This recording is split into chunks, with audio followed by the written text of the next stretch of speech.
Hey everybody, I'm Thomas. You're gonna confuse them right off the bat. Did your brother give you feedback about introducing ourselves wrong? Well, He didn't listen to enough episodes to get I was tired just of that. thinking that it would be a really good way to break up the monotony to just have some episodes that confuse the listeners. Yeah. Ben, what do we do on this podcast? I don't know. So I think this podcast I'm Thomas. is about Thomas and Ben and the internet and the things that can be found on the internet. Thomas and Ben's internet journey. That's not accurate. That's not accurate. There's really no portion of it that's a journey. That's So- just a millennial catchphrase. They like to Journey? go on journeys. Yeah. Yeah, millennials do like to go on journeys, don't they? Well, I no, guess- they don't really like to go on journeys. They just like for things that aren't journeys to be metaphorical To journeys. be journeys. Right. Yeah. Right. Yeah. Yeah, that's fair. So, We actually talk about obscure things, yes. and anything can be obscure as long as not too many people know about it, Yeah. or it's not too famous. Things, things that are little known to us or others, usually is what we go by. I want to build a spaceship, go to the moon, salvage all the junk that's up there, bring it back, sell it. So he put together a team, an ex-astronaut, a fuel expert. They built a rocket ship, and they went to the moon. Who knows what they'll do next? So usually I start with something that's well known, and use that as kind of a gateway. Into To finding a something topic. obscure. Right. Yeah. And today's well-known thing is Andy Griffith. Ah. Andy Griffith Yes. was a television star from the 50s and 60s. And, What was the name of his show? I Love Lucy. It was either that or the Andy Griffith Show. Right. I think that's what it was. I'm kind of 50-50 on that. Yeah, I didn't actually research the Andy Griffith Show or I Love Lucy in preparation for this episode, so Yeah. I'm not quite ready. But yes, this is a television story, and it is about Andy Griffith. However, it is not about the Andy Griffith Show, because that would be Not obscure. not obscure. What is obscure is a television show from the 1970s called Salvage One. Salvage One is a bit of an anomaly in that it is the only show ever to feature Andy Griffith in the context of science fiction. Ah. Um, Is that an award they give out? that's in the Guinness Book of World Records I under see. the science fiction Right, yeah. category. Yeah, it's one of those things that just kind of, you look at it and you go, what the heck were they thinking? It's kind of similar to a movie that came out much later called The Astronaut Farmer. Right. It's about a backwoodsy kind of small town person who runs a junk shop, a salvage yard. Yeah. And he decides that he's going to build a spaceship to go to the moon and recover all the materials that NASA has left there in the wake of all the moon landings. And this was in the late 70s when they made this, so it was after that program was kind of over and the space race was over, Yeah. and the American public was not so interested in space anymore. And but there was this new tide of science fiction happening because of Star Wars and other things. So maybe that's what helped it get funding. Right. I'm not really sure. Yeah. But anyway, so it's this concept about this guy, and he tries to build a spaceship out of a cement mixer and a fuel tanker. And they have this pseudo-scientific theory, which I will look up the name of. This is bringing back some kind. I don't know what it was, but I have some kind of childhood memory that this is triggering of like some piece of media about someone trying to build a spaceship out of just build their own spaceship. I think. Yeah. I don't think it was out of scraps. I think they were just it may have even been a child building. Yeah. But it was always, as a young kid, very like anxiety inducing in me to like watch whatever it was, because it's like somehow I knew that was inherently like impossible. Like Yeah. for like this kid or this one person to just like cobble together a spaceship. Right.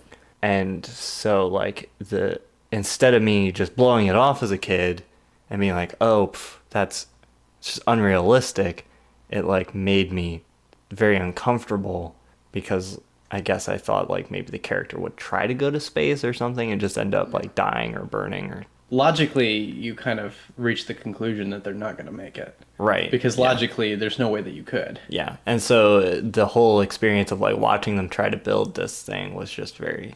Yeah. just disconcerting to me as a kid. Salvage One does not have that problem. Right. Because logic is kind of thrown to the wind a little bit. There's enough there that it's pretty standard. Is it a comedy? It is not. And while I was watching it, my wife, as I was kind of updating her, I was watching it with headphones and kind of updating her on things as they happened. And she was like, "Are you sure it's not a comedy? Because it really sounds like it is from the way that you're describing what happens in the show." And I had to convince her that it was not played for comedy. Yeah. And she was not convinced because she was like, "Well, maybe they're playing it straight." Yeah. And you just don't know.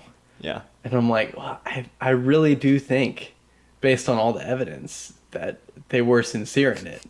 It's a parody. It's satire. The way that they hook up with, Andy Griffith hooks up with a couple friends of his. One is an ex-astronaut and one is a fuel / explosives expert. And the method that they choose pseudoscience to get their homemade rocket to the moon and back safely. Right. Manned. It is a manned capsule because the purpose is to go get salvage off the moon. Right. Yeah. The principle that they use is called the translinear vector principle, Okay. which according to the scientific forums of the internet literally just means a straight line. And there's a scene, of course, as there is in all science fiction shows, where they get in a car and demonstrate The principle. The principle. Yeah. And so they get into this sports car and they drive really, really fast. And they're like, this is how NASA does it. And they burn up a bunch of fuel and then they skid and then they re-enter the atmosphere, quote unquote. Right. And they slam on the brakes and there's like, oh, it produces a lot of heat and friction. This is how we're going to do it. And he drives really slowly and starts slowly building up speed until he hits the moon and slows down again and then comes back to Earth going really slow and then slows down again, but he goes slow enough that he doesn't have to actually generate any friction, so it doesn't need heat shielding. Yeah. Yeah, and also because he's constantly accelerating or decelerating the entire time, there is no gravity loss. Gravity is maintained always, conveniently. Right. That's convenient. Yeah. For the budget. So I didn't realize that constant acceleration or deceleration in outer space would produce the effect of gravity. I would imagine to a certain degree. Yeah, I mean, like, but in theory, a centrifuge would, in fact, the whole work. idea is that they're going very slowly. Right. So it probably would not be. But even though they're going strong. slowly, they still get there faster than NASA. The science is a little bit screwy. They did have Isaac Asimov on board as a science advisor, which is interesting. And it's a very, like, science-driven show. Right. Like, it's the sort of thing that you don't see in science fantasy. Yeah. Where it's kind of like, they don't explain the concepts of what they're doing or how hyperspace works or warp speed, or it's just kind of assumed that it works and it doesn't matter to the storytelling. Like, they actually try to, like, conceptualize it in a way that makes sense. But the problem is it doesn't make any sense. Right. So yeah, there's a few problems with it besides the science. One is that in the pilot, they actually go to the moon and achieve their mission. So it kind of... So the pilot right. pretty much fulfills the entire thrust of the show. Concept of the show. The vector thrust. The translinear vector principle. Also, it's powered by an explosive. Right. Yeah. Just so if you get enough black cats, put them up on the bottom of something. they will propel Explode. you into space. Yes. And then you put some additional black cats on the bottom of your spaceship on the moon. What if, so you go up into space, you go to the moon, you come back down, right before you hit the atmosphere, what if you backpedal, slow yourself way down, Yeah. and then just kind of like, bloop, through the atmosphere? What then? Like, is this in the black cat scenario or in the show? I don't know. This is just This is just hypothetical. what I'm saying, Ben, is I've been thinking that you and I, this podcast hasn't really been working out. That is obvious. Yeah, and I was thinking maybe we could build a spaceship. Well, I mean, all we need is a Ford Focus and a dumpster. Well, I've got the Ford Focus. I can get you a dumpster. All right. I have a friend. All right. So yeah, so it kind of So it kind of fulfills its premise in the Yeah. pilot, which I guess it was intended originally to be theatrical. The guy who wrote it was originally an engineer. interesting. And Yeah. he got into television production. So what do they do for the rest of the season? So for the rest of the show, they kind of don't know what to do, and it's a popular enough show, I guess, that it like keeps getting itself Yeah. renewed it gets renewed for a second season, Mm-hmm. but it's only 6 episodes, the second season. But I'll read you some of the concepts that they came up with. I'm yawning. That's pretty boring. Thanks. So the very next episode, It's not after- you. It's it's what you're talking about that's boring. Right. Well, see, it's interesting because they hit all the emotional beats, I think, of a good 2-hour pilot, Right. but there's nothing in the concept that's sustainable. Yeah. And the science doesn't work. Yeah. So it's like, and just logic things Yeah. are like out the window. Like their interactions with the government and governing authorities throughout are pretty ludicrous. Like right before they launch, they call the FAA and play a recorded message saying, "Please clear the airspace. We're about to launch a rocket to the moon." Right. 5 minutes before they launch. Yeah. And the FBI is like coming to shut them down. So they have to launch right away before the FBI get there. Yeah. Because once they launch, the FBI can't do Can't do anything. Well, you're in airspace. What's the word? Yeah, I mean, International they could- international waters. You're in international waters. Once so you clear you're the safe. atmosphere. But I mean, at a certain point in the air, you're in U.S. airspace. So like they could just shoot you down. Or, I mean, since you only contacted the FAA to make sure the airspace was clear 5 minutes before you launched, Right. you could literally fly straight into something. Yeah. And that would be the end of your multi-million-dollar Right. homemade project. Yeah. Yeah. So Anyway, there's lots of holes like holes that. and problems. So what do they do? What are some of the other concepts for the Okay, episodes here. or season? The next episode after the pilot is called Dark Island. The Salvage One crew become stranded on a remote island off the coast of Africa and are menaced by a giant ape. So very little to do with. Oh wow, yeah. So this was basically this is not about like getting to the moon. This Right. is about setting up this crew of guys who are willing to do whatever it takes, or not willing to do whatever it takes, but like can just go through these insane Right. So circumstances. Right. They can play recorded messages to the FAA. Right. They can figure out what a vector linear subspace is. Yeah, they can fight off a gorilla, and pretty presumably, much- because there was more episodes after that. Well, it gets better. Shangri-La Lil, when searching for the B-25 bomber he flew on Doolittle's raid on Tokyo, Harry discovers an old Japanese soldier who is still fighting World War II. This was in 1979, set in the present day.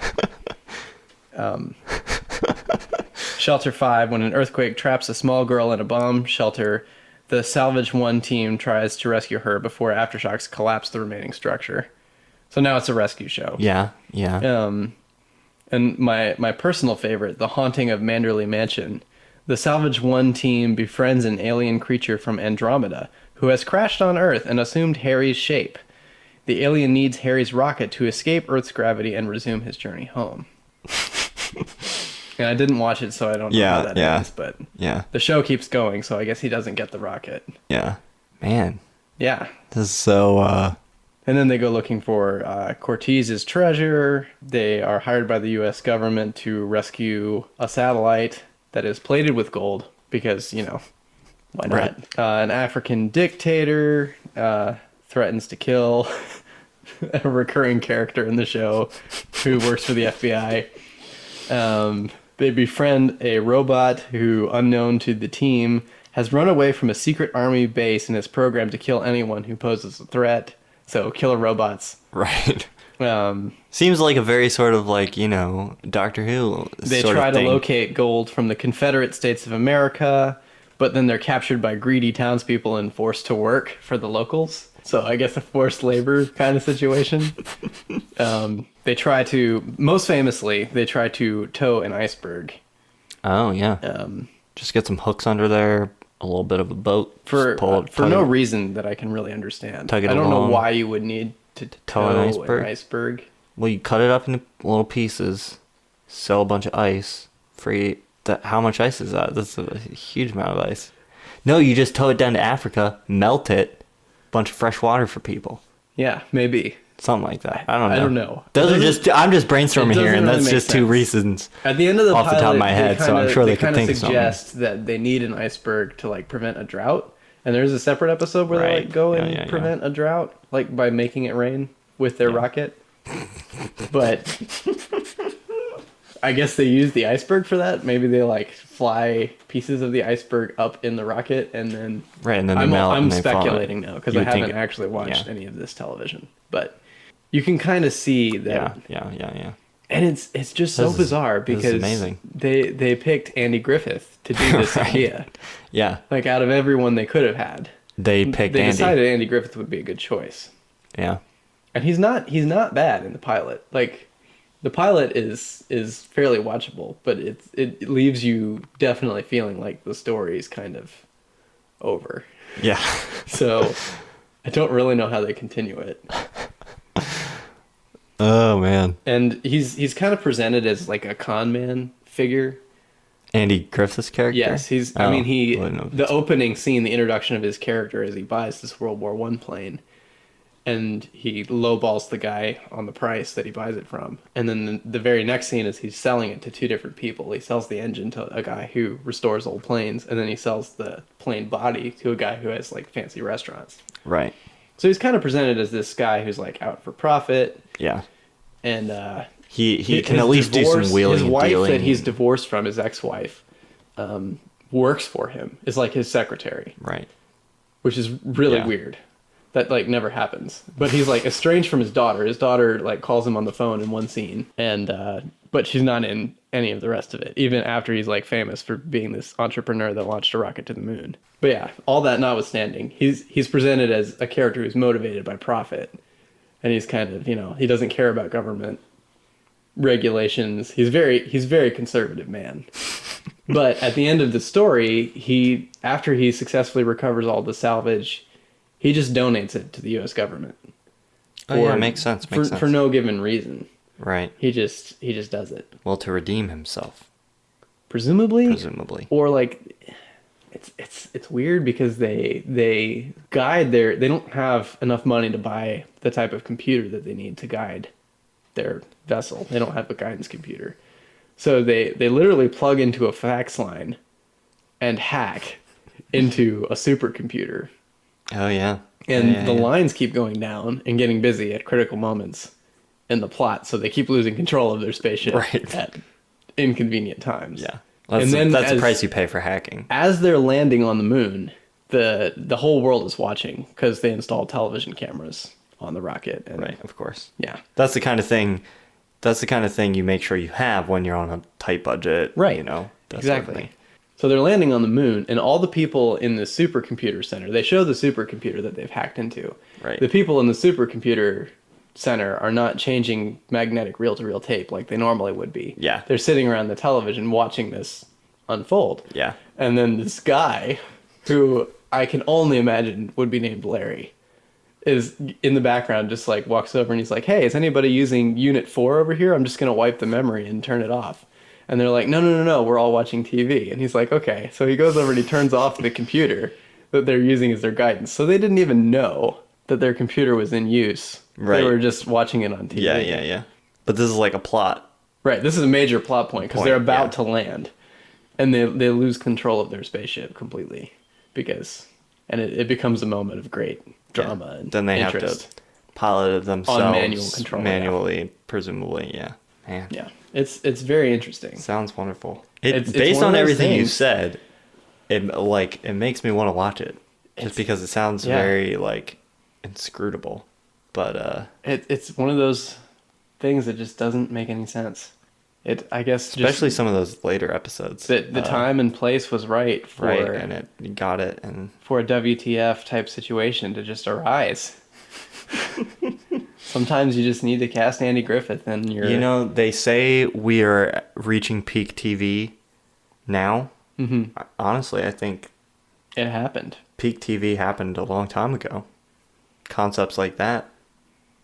It's a high concept kind of ordeal. Man. It's an interesting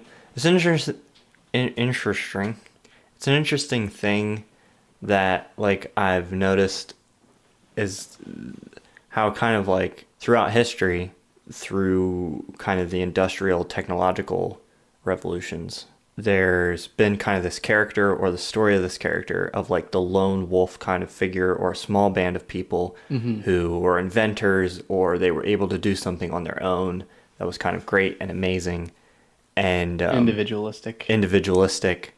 And that's the kind of story that especially Americans kind of enjoy. But as technology has advanced in recent years, technology has advanced to a certain point where like you couldn't invent an iPhone competitor in your garage, or you're not the next, the Tesla or the next self-driving car isn't something that some maniacal inventor is producing, in his basement. Because you can't produce it. Because you can't. Yeah. And so the next iterations of our technology are things that huge companies and huge teams of people are developing. And the idea of like a lone scientist who figured out this one, method of space travel, and then he can build a spaceship and like do things that other people can't is kind of impossible in a lot of ways at this point with our technological advancement. But that's a story that it seems like people still want or that we still crave. It still resonates or are still with. trying to tell. Yeah. And so you have things like The Martian where it's like this whole scenario that's kind of, cooked up to have this one guy relying on his own ingenuity or like, or we love stories like The Social Network because it is actually an example of like in that case multiple people, but the one guy kind of beating the others over the head. Beating the system or we like to paint figures like Steve Jobs who actually had a huge team of people, but we just glorify the one guy to kind of produce more of that individualistic. And that's kind of all of film and TV too. Yeah, because we narrative. always pick the director Right. and the stars as our poster Yeah. people that are the ones that made it happen, even though there's a huge team of people that we've never heard of who are the ones that actually make it happen. Yeah. But it's just an interesting conundrum kind of with science fiction that I've never really thought about, and that like it's hard to create that sort of individualistic lone wolf sort of story in a way that is also, you have to create a character like Doctor Who or something where it's like a god credible. figure and he's just like this crazy being. Because you have to have credibility too. Yeah. It doesn't work. It's the same thing with the astronaut farmer. Right. It doesn't work if you have, like, you can believe that a team of scientists in Arizona could come up with an atom bomb, but it doesn't work if you take that and put it in the context of rural Canada. Yeah. Like, it just doesn't have credibility to it. That's why they need a show where it's like Elon Musk just goes rogue. Right. And he's like, I invented this ship that I'm going to fly into the sun. But like nobody will go on it. So he does. And that's your story. Because people could probably believe that. Yeah. Elon Musk, he can invent anything. Exactly. That's a freebie if there's any like TV, film producers. Writers. Elon Musk, if you're listening. Elon Musk is one of our 18 subscribers. But yeah, no, I do think that as technology's progressed, there's been a lot of windows into smaller, like the field for entrepreneurship and that kind of individualism is still out there.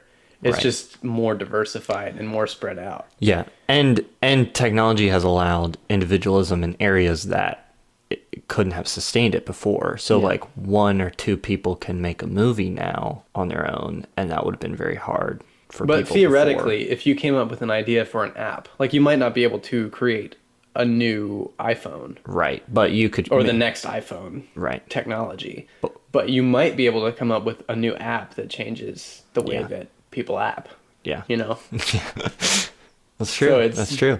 Or you might be able to come up with the next hit blockbuster podcast right? all on your own. In the comfort of your living room. Yeah, I'm not talking about this one. No, Clearly. that would be. Yeah. How?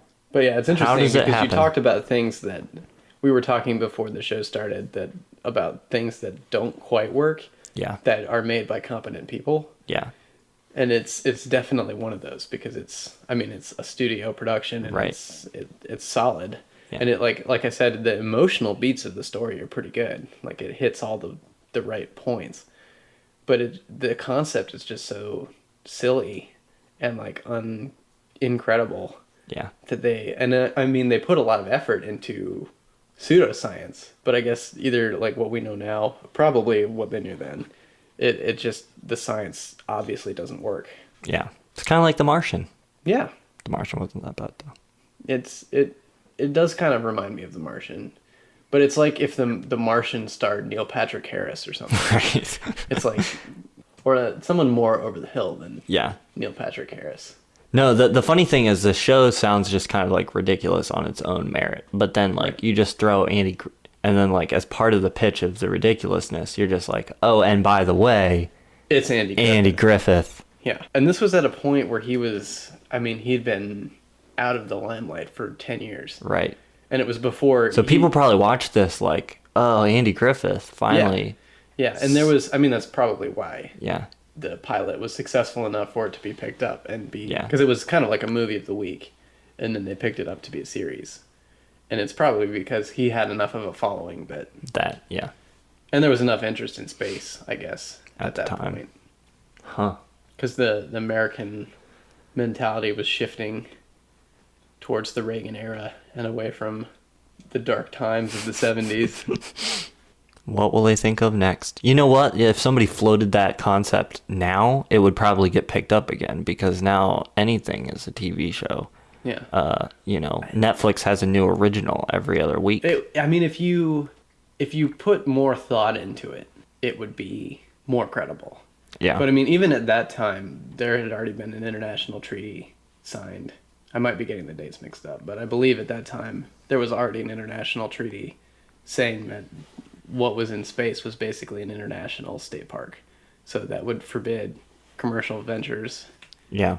That was the big thing to me, more than the pseudoscience. Like the pseudoscience was like, okay, but the way that they interacted with the government was totally not credible. Yeah. It was Like just, there was no reason. Like they were, after they launched their rocket, the government moved in like armed forces that sat on the compound. Right. And it's like, well, as soon as they land the spaceship, they can just confiscate everything. everything. Yeah. Because what you did was so illegal. And Andy Griffith's like, those charges aren't going to stick. Yeah. And I'm like, yeah, they totally can, because what you did was completely ridiculous, and you created this ship that is loaded with explosives and is now headed towards the city. Like if they lose control for some reason, spoiler alert, they do, then the entire city is endangered. So the government is completely authorized and completely justified in shooting it down and blowing it to pieces. That was the thing that just where the credibility really broke down. But yeah, it's one of those interesting anomalies of television history. That is Salvage One, Yard 1. just salvage, Salvage no yard. Salvage One. Furniture One. It's just Salvage One. Salvador Dali One. No, it's none of those things. Salvage Dogs. The sequel. Salvage Dogs 2. So, for all you Andy Griffith fans out there, Justin, if you're with us, if you were wondering what Andy Griffith did in between the Andy Griffith Show and Matlock, now you know. Now you know. Go check it out. Grab your copy. Pop it in your DVD player. It's actually not available on DVD. Oh. There's a few select episodes that are available on demand, but it's pretty obscure. To try to track some of those down before they're all nice little gems. YouTube. Do you want to move on to our random Wikipedia article of the week? I don't have my phone. So, what is that, Thomas? This podcast has kind of like a 2-act structure. Act 1 being we talk about an obscure thing, as you've experienced. Right. Act 2 being we pull up the website wikipedia.org, I believe is what it is. It is an org. There's a button on there called Random Wikipedia Article, and you can click on it. It takes you to a random Wikipedia article. So or we the do randomizer. That. See what happens. So I just pushed the button. I'm going to look at my screen now. Ooh. We have some more things that are hard to pronounce. Oh, goody. Georgian Civil War is this article. The Georgian Civil War, this is Georgia in Europe, not Georgia in the American South, comprised inter-ethnic and international conflicts in the regions of South Ossetia, 1988 to 1992, and Abkhazia, 1992 to 1993, as well as the violent military coup d'etat of December 22nd, 1991, through December 31st, 1993, against the first democratically elected president of Georgia, whose name I will not attempt to pronounce. What date did the Berlin Wall fall? Early night, because it was in the 90s. It was around that time. Wasn't it? But I think it was before I was born, which was in 93. Mm-hmm. So it would have been 90. And Reagan was still president, wasn't he? The 1993 Civil War. Yeah, the Berlin Wall fell in 1989. Or, I'm sorry, 1990. And it was opened in November of 1989, so the process started in 1989. So this would have been around the time that the USSR was collapsing. So there would have been Zviad Gamsakhurdia. Zviad Gamsakhurdia was the first democratically elected president of Georgia in the post-Soviet era. And this civil war would have been against him, conducted, I guess, by ethnic minorities in the country of Georgia. The situation stabilized in 1995, but has continued to kind of have repercussions seemingly all the way up to 2008. Do you see anything about how it resolved? Was the elected president, there was no overthrow? Right. He it says here that he was forced to flee. Oh, there was a successful coup. Yes.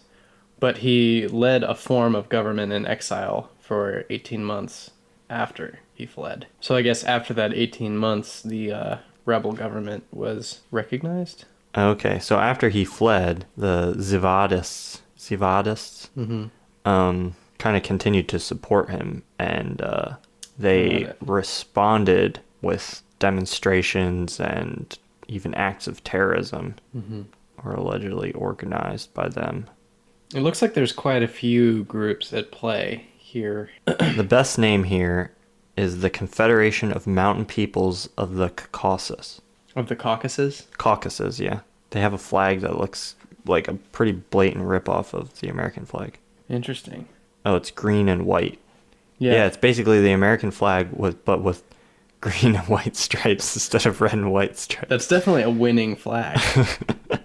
I guess that group is no longer active. It says it's been inactive since the assassination of its second leader in 2000. So unfortunately, that flag is no longer flying in the world today. Very interesting. Their leader was assassinated in 2000. Yusuf Saslamabekov. Yeah, I just read that part, but I didn't Oh. read the name. This is what we get when we're both reading and talking at the same time. I'm reading and I'm talking at the same time. Whoa. There's an error on Wikipedia. Stop the presses. There's an error. Yeah, up here it's spelled Yusuf Saslam, Lambekov. And down here it's spelled with an N. I just want to point out that may not be an error because the Russians have a different alphabet. And Yeah, it's but it's in the possible that same it's just two different transliterations of the same. Yeah, you might be right. But you would think That happens a lot with Chinese names. Wikipedia should at least be consistent in the same article. Yeah. I would say. I think in a perfect world. So I'm gonna go out on a limb and call it an error. Could we choose it like a more PC If term? not an error, I'm just gonna say mistake. I feel like error is a little harsh. Mistake has connotations of error. Could we go for like something even softer? It's wrong. No, that's the opposite of the direction we want. Travesty. No, you're getting worse. I can't think of any words milder than mistake. What about miscalculation? It's like we thought that having Andy Griffith in a sci-fi show was going to be a good idea, but we made a miscalculation. I think it could be characterized as a whoopsie. A whoopsie is good, and an ouchie Right. is probably best. Kind of an uh-oh. You know, that's just a little too mild. Yeah. Like ouchie, I think. Ouchie is good. Yeah. We'll settle on that. So we found an ouchie on Wikipedia. Yeah. But yeah, clearly this is a very complex conflict that involved a great deal of groups vying for power in the wake of the fall of the Soviet Union. The Georgian Civil War. A fairly recent civil war. This is very interesting, but it would take me some serious research It's to one of those- comprehend all the political... Yeah, it's one of those articles that It's one of those articles to ingest and summarize is requires a great deal of focus. More focus than this podcast has ever been given at any one time. It looks like there was a treaty between the Germans and the Nazis towards the beginning of World War II that pretty much determined what the Baltic states were, how they were going to be transferred.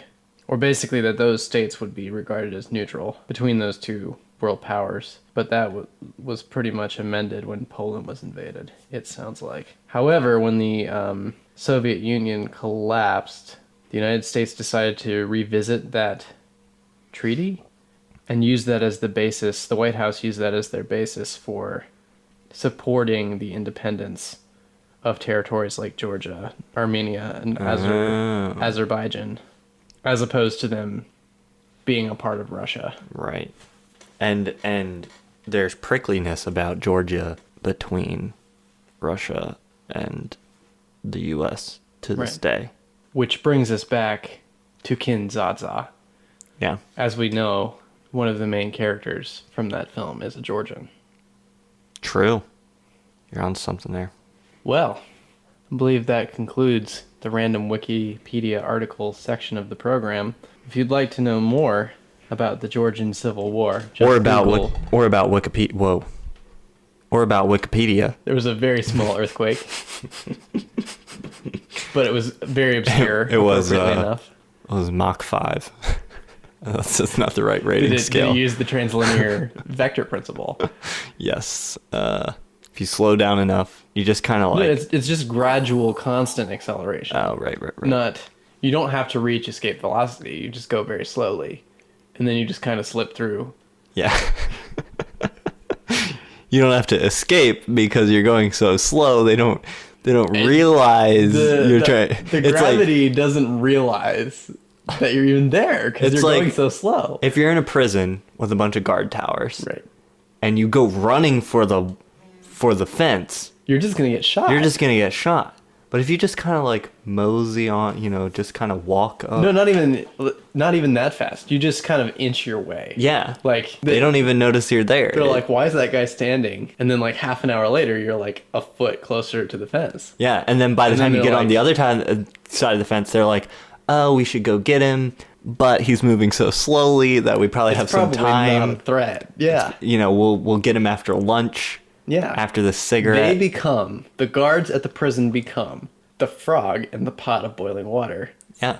They don't realize that they're in a pot of boiling water because you've been turning up the heat so slow. Yeah. And then when you're re-entering the atmosphere, you just do it in reverse. Yeah, you don't worry about the friction. They don't even notice. Same right thing. back in prison. Same concept. Yeah. If you do it slow enough. Now that we doesn't apply. kind of talked this out and I've thought It's about it making some more more, sense. I think the concept It's kind of like the opposite is of The actually Force pretty good. Awakens, where if you travel at light speed right. to a shield, Yeah. that can only stop things that are moving slower than light. Yeah. Like, I mean, clearly you can just re-enter an atmosphere Yeah. with no adverse side effects by going really fast or really slow. That's what television has taught me. If doing it one way doesn't work, the polar opposite will It's probably only work when you out try to too. move at like a normal speed Right, yeah. that you have That to you're deal gonna with run into pesky problems. things like escape velocity Yeah. and heat of reentry. I think we're thinking about it the wrong way, getting to Mars and stuff like that. We need to like slow way. We need to figure down. out how the slowest way that we can get to Mars. Yeah. If it takes 17 years, it'll be a breeze and anybody can do it. Yeah. Forward focus. Maybe we can do this thing where we project, we just shoot something out into space and it just kind of hangs there. And then we wait for the other planets to like come around and like hit it or something. Right. And then you don't even have to go anywhere. You just kind of, or like you move, like 3 feet or whatever. It's been a while since I looked at one of those little, models of the planets. So I don't really know how those far it things that is they anymore. roll down hills in New Zealand? Those giant bubbles. Oh yeah, those big Zorb balls or whatever Yeah. they call them. Yeah, you just put someone in a Zorb, Yeah. Put them out in space. put them up in space, Give them some beef jerky, some trail mix. one of those little life straws so Yeah. they can drink their own pee. That'd probably be good for They'll decades. be good for a while, and Yeah. eventually, like, one of the planets or an asteroid or something will hit them and knock them to Mars. Yeah. And then once they're there, they can live there. It's foolproof. This is solid. We should make glad- we should make a TV show about it. I'm glad that the world leaders are listening to this podcast for So ideas. this is we're gonna have this show, Salvage 2. Who would you ideally cast in the lead role? We can't do Andy Griffith anymore. Right. So what would be your choice? I mean, I have to say Betty White. Yeah, I think that's good. That's good. Yeah. Betty White. Maybe Or like Ian McKellen. Sir Patrick Stewart. Sir Patrick Stewart would be good. Actually, he's poop. He's actually pretty. Did you see that he's poop? He's poop. He's poop. In the new Emoji movie. Oh. Patrick Stewart has been cast as the No, I poop saw emoji. that. I saw that on Reddit. I thought it was a joke. No, it's serious. Well, that's real. That's real. Ugh. You know they're gonna make a sequel to that? Already? Allegedly, yeah. How? Okay. We need to get to Mars. Yeah. We've got multiple emoji movies incoming. That's what is gonna take out America. It's not gonna be 2012, the end of the world in 2012. It's not gonna be all the celebrity deaths in 2016. It's not even gonna be Trump's presidency. It's gonna be Patrick Emoji, Stewart. the sequel. Patrick Stewart as the smiling poop. Yep. Now my question is, are these the Apple emojis or the Android emojis or the It's a Facebook really emoji? good Because question. some they're different and some of them are more aggressive than others. It is Sony that's making it, right? Yeah. So I don't know what the licensing issues with emojis are. I can only imagine the licensing debacle that a bunch of lawyers had to go through in order for this movie to be made so that we can sit here and joke about it. It's almost painful. I think emojis are like the ultimate sign of like regressiveness in culture, that we've basically like come full circle back to hieroglyphics as like a primary form of communication. Yeah. Well, I mean, You could look at that at it. What- Way. this I is- choose to look at it as our evolution. Maybe like the next stage of maybe our, I'm looking at it the wrong way. Maybe the Egyptians were just that advanced. They had advanced in society so They far. had the pyramids. They had emoji. They had the pyramids. Then and what do we something have? happened. A lot of it got destroyed. All we have is a computer network with a bunch of cat videos on it. Yeah. And they had pyramids. Yeah. And emojis. Right. Think about that. Think about it.